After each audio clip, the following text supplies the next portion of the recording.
estuve cegado. Tanto tiempo estuve así perdido. Pero Jesucristo te da la bienvenida. Él murió por ti con los brazos abiertos. Imagina tú en la cruz del Calvario, un justo muriendo por los pecadores. Imaginas tú hasta la última gota de su sangre. Que andará pasoya, que alabasei. Escucha tú, persona, escucha tú, hombre.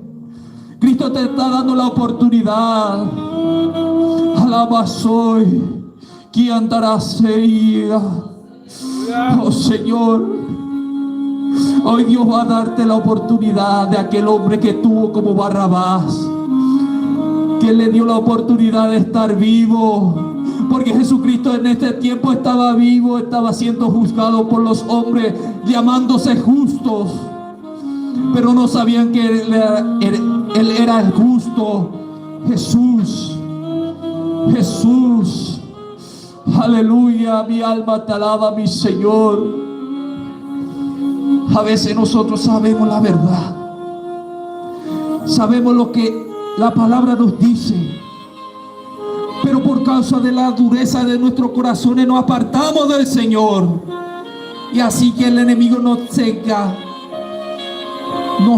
el enemigo otra vez, porque yo estuve así. Yo estuve apartado del Señor y el enemigo me ha echado de la muerte hacia la muerte. Pero Jesucristo me dio una oportunidad. Aleluya. Yo siempre cuento ese testimonio, que Dios, cuando estaba en el accidente, yo pensaba de dónde yo me iba, si muriera, dónde me iba a parar.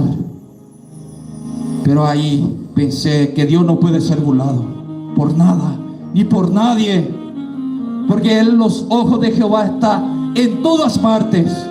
El ojo de Dios está en todas partes. No importa tú si el pastor no te ve, no importa tú si tú estás diciendo que los hermanos no me van a ver. Igual, Dios, temer a Dios sobre todas las cosas. No hay que tenés que temer a Dios de lo que vas a hacer, porque será por tu propia voluntad. Así pues, cuando el hombre, Adán, así pues que él estando en el huerto, pecó también, como pecó la mujer. Primero pecó la mujer y después el hombre. Y por eso la muerte se constituyó por todos los hombres, por hombres, mujeres, niños. Y así pues Jesucristo vino a padecer una reconciliación de la salvación, una reconciliación de salvajangua. Amén. Gloria a Dios, aleluya.